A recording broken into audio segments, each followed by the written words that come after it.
Hello guys, good day po. Maayo adlaw sa inyo tanan. At eto nga guys, meron tayong barya na pag-uusapan, ang nonagonal shape at ang round shape. Ang year 2020 na round shape at 2021 at gayon din dito sa nonagonal year 2020 at 2021. May nagre-request po kasi sa atin, sa subscriber natin, na i-update daw po natin ito. At malamang po siya ay bago sa ating channel at nagre-request po siya. Hindi ko na po na hanap yung message niya. So eto na po yun, sir, ma'am. At i-update po natin tong 5 piso NGC na round shape at nonagonal shape.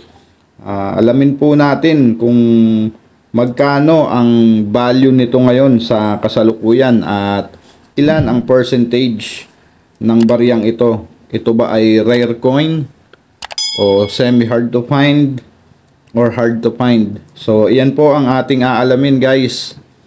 At unahin na po natin itong nonagonal shape na 5 piso year 2020. So alamin po natin sa numista kung magkano nga ba ang value nito sa kasalukuyan at ilan ang percentage nito. Okay, punta lang po tayo dito sa Google at i-search po natin dyan ang 5 piso NGC. Walang nonagonal na nakalagay.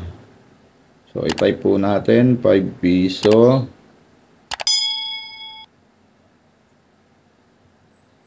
NGC nonagonal.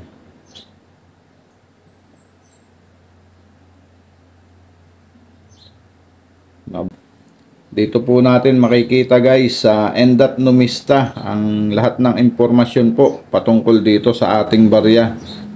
So punta lang po kayo dyan guys para po hindi po kayo na lilito sa mga napapanood nyo po. Yung iba po kasi sinasabing mahal kahit common. So yung mga bago po sa coin collecting medyo nalilito na rin.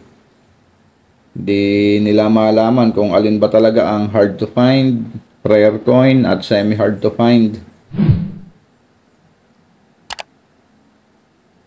Naglalag yung ating cellphone. Okay, eto na po tayo guys. Ito po ay circulating coin. Kanyang composition ay nickel plated steel. So dyan po natin makikita lahat ng impormasyon sa baryang ito.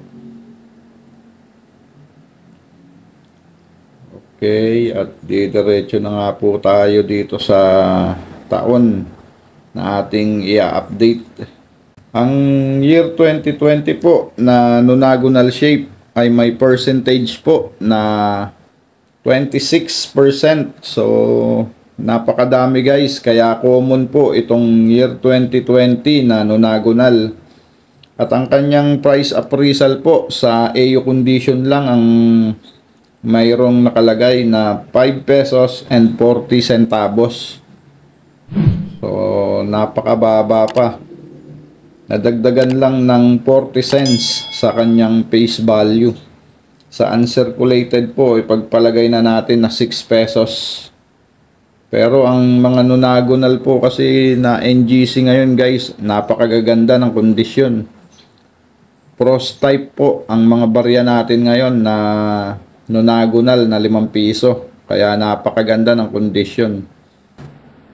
Almost uncirculated. Kung titingnan po ninyo, napakaganda. Pagpalagay na natin 6 pesos yung uncirculated. Okay. At dito naman po tayo sa year 2021 na nonagonal. Alamin po natin kung magkano to at ilan ang percentage. At dito nga po tayo sa 2021, and po meron po siyang 15% na percentage. So madami-dami rin guys, kaya common lang din to. At ang kanyang price appraisal po ay wala pong nakalagay, so hindi pa na-update.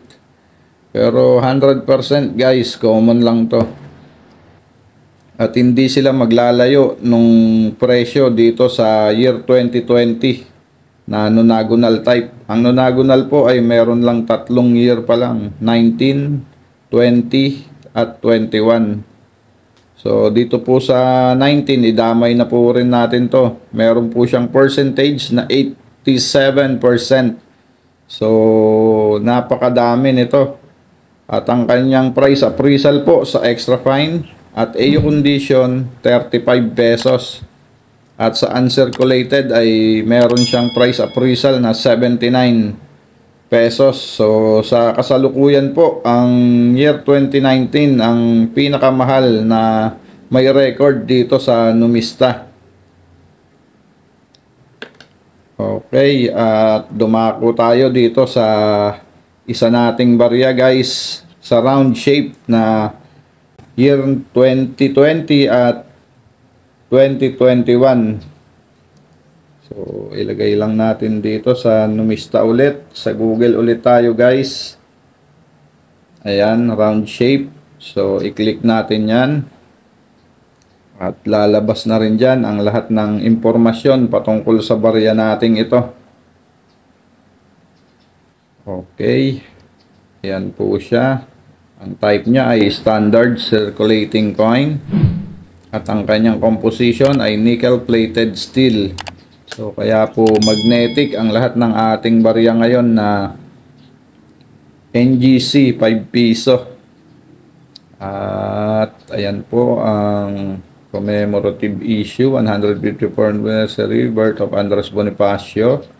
At ang kanyang reverse at ang kanyang reverse, andyan po lahat ng impormasyon.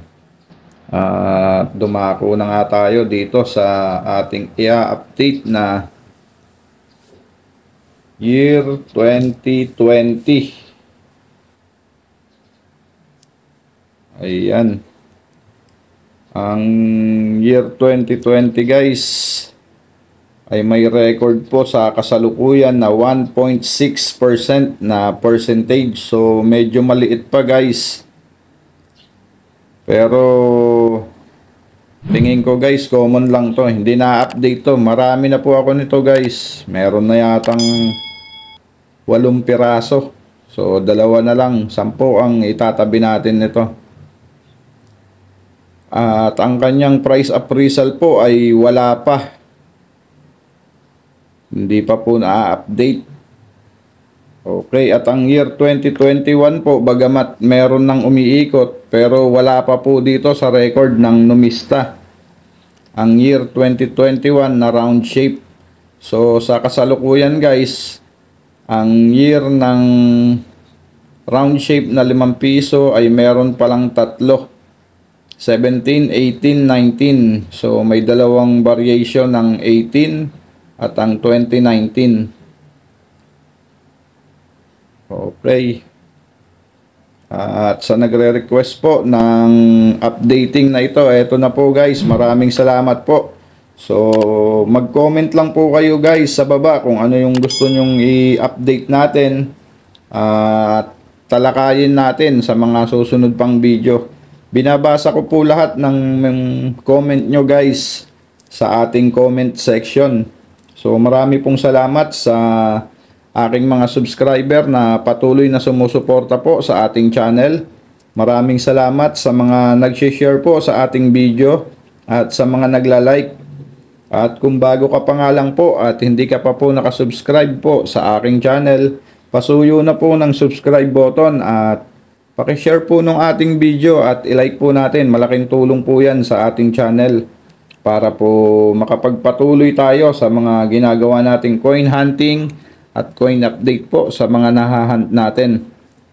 At maraming salamat din po sa mga silent viewer natin.